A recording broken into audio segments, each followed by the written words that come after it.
What's up, man? Welcome back to today's video. This video right here is all about PIED.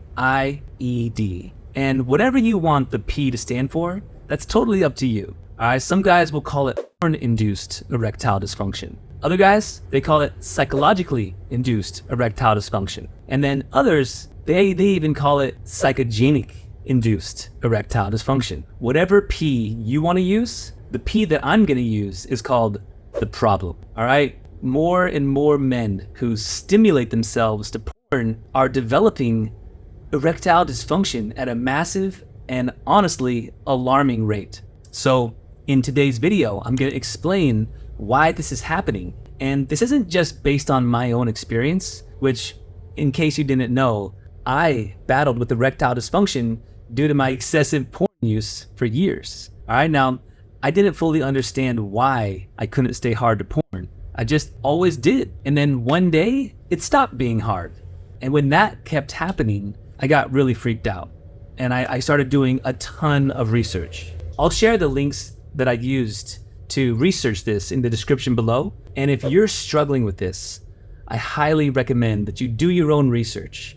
But I put the information here in this video in case you want it delivered to you in the fastest and most effective way possible. And by the way, bro, make sure that you watch to the end of this so you get my most effective tips on removing porn out of your life for good. All right, these are the actual action steps that you must take to actually cut porn out of your life once and for all. So keep watching. Now, after going through these studies and these websites, I can safely confirm that there is a link between the amount of pornography a man watches and the likelihood of him experiencing erectile dysfunction.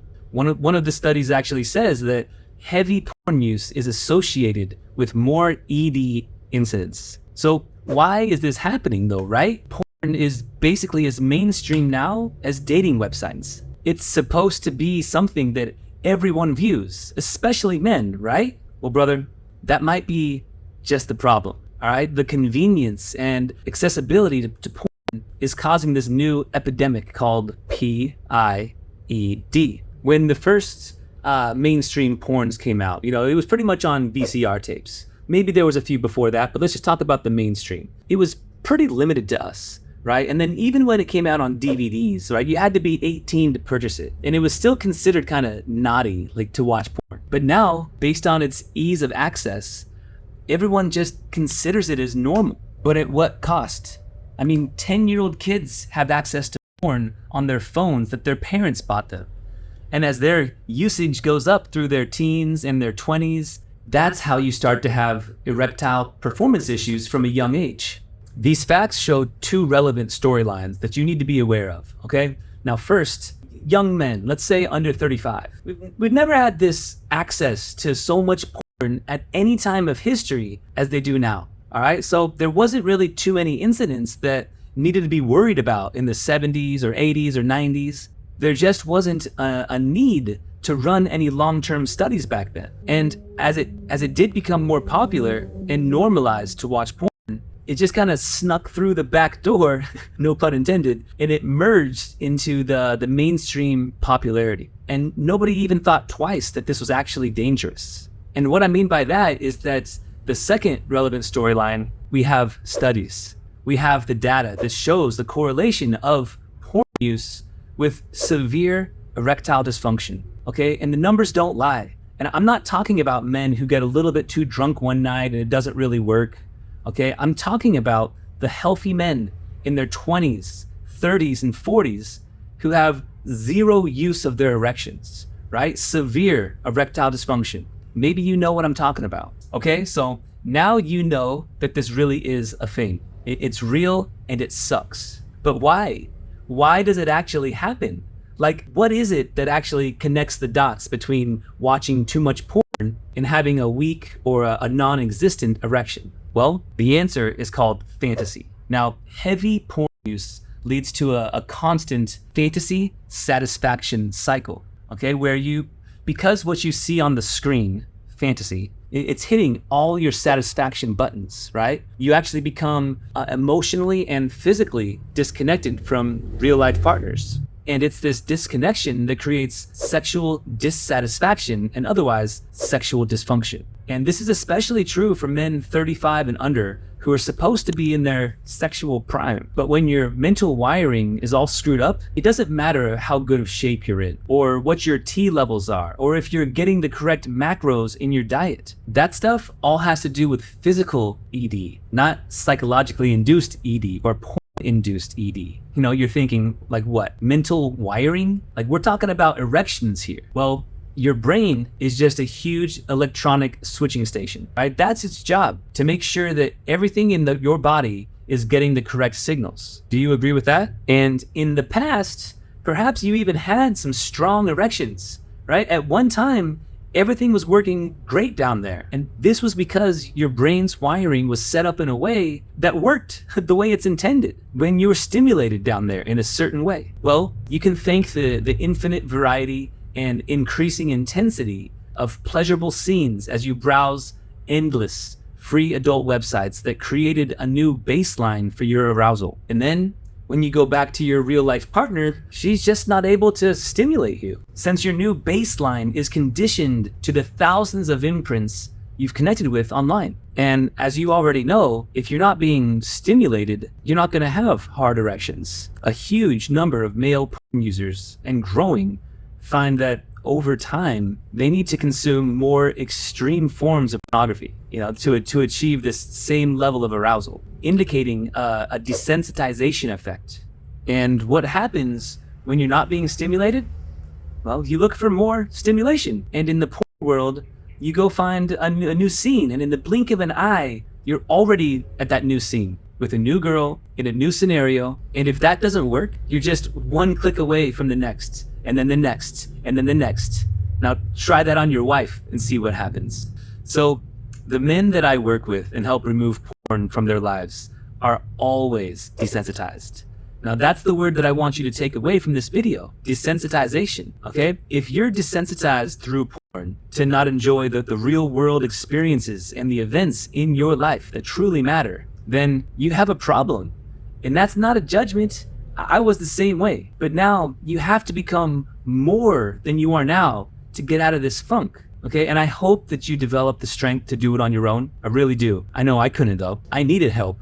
And ultimately, I'm so grateful that I actually got the help I needed so I could start to experience the most important moments in my life, like having sex with my wife, witnessing the birth of my daughter. If you're at that point where you just really want to solve your ED, you can, right? You can actually do something about it. You can start to show up in your life as the man that you envision and start to create new results in your life. This way of living is truly living a life of value. If that speaks to you, reach out. You are your biggest barrier. Once you get over yourself, the rest is pretty easy, okay? Also, if you want to see some real life case studies of the men that I've helped, you can reach out for those. I hope they can serve you and that you understand that there is hope beyond just waiting for things to get better on their own. Because we both know how that goes, right? All right, man. Now, I told you that I was going to give you some action steps on how to surgically cut porn out of your life, and here they are. I call these replacement behaviors. And when you can actually take consistent steps, you start to put the ball back in your court, and you actually rewire your mind back to what's supposed to stimulate you. And make sure that you watched the last one, because if you don't do that one, then you're gonna have a really hard time actually getting porn out of your life. Now, step one, get out of the environment. Whether you're at your home office or you're in bed just before you fall asleep, you know the places you're most likely to get stimulated. Get out. Your trigger now is basically a habitual pattern that goes off at certain times. Okay, generally it's an emotional cue that reminds you how bored or lonely you are. So if you're bored and scrolling, you know what your nightly pre-bed ritual is. Your body remembers that when you're bored, the perfect solution to this problem is to stimulate you. And the path of least resistance, the most bang for your buck, is to light off a few of those fireworks through porn, right? Why build a fire with rock and flint when they've invented the lighter, right? But in Viktor Frankl's Man's Search for Meaning, he wrote, between the stimulus and response, there's a space. And in that space lies our freedom and power to choose our responses. In our response lies our growth and our freedom. Bro, you have a choice. You can stand up and get out of that room, that space where you feel safe enough to self-sabotage your life. Get out. Now, step 2. Now that you're out, you need an action plan of something that you will do instead. When you pull a weed, right, you have to plant something else or else more weeds are just gonna grow back, right? So this is when I would just go for like a 20, 30-minute walk. I'd get some fresh air, some sunshine, or if it was raining, I'd have an umbrella as I walked and I'd watch the rain. Okay, now it doesn't matter what time of year it is. Just go for a walk and let that trigger just pass by. Okay, now, however, if it's 3 a.m. and you're triggered, you need to have other actions that you can take. When this happened to me, I would go stand in the kitchen where potentially one of my roommates could be up at that time, or maybe they'd be watching movies in the next room. But I was in a place where I knew I wasn't just gonna drop my underwear and start going down on myself. So this list of activities is subjective to the time of day, if you're single or not, and a host of other things. And the best way to understand what to do is to really set aside some time and actually create your list, right? Create a daytime list and create a nighttime list. If you really do these, you're setting yourself up for success. And step 3. Now, remember how I told you that if you don't do this one, you're gonna have a hard time removing porn from your life? So this one is to be done after you've conquered the trigger, right? You went on your walk, you went to a cafe, the grocery store, you did some push-ups, or you went running. Now you're back home and safe, and you're not gonna act out because the urges have passed. So now, get your journal and write down where you were when you felt that onset of the trigger. What were you doing? What was your emotional state, right? Were you lonely? Were you bored? Were you sad? Did something emotional just happen before? Or was nothing happening and that was the trigger? So many guys find a habitual pattern of jerking off when they're bored. Porn tricks you to think that you're actually entertaining yourself, but it's really related to a problem that's even deeper, maybe even low self-worth. And after you've collected those data points over a few weeks, you can really start to see the patterns. I always get triggered before bed. I need to strengthen my before bed routine. Or maybe it's always that 3 p.m. slump when you get bored, and that's the time that you struggle. You can start to see for yourself when you're most likely to act out, and then buffer up your actions with a list of alternative actions to take instead of doing the deed. And of course, bro, if you're in a relationship, these moments of vulnerability are amazing times for bonding and connection with your partner. Bring them in.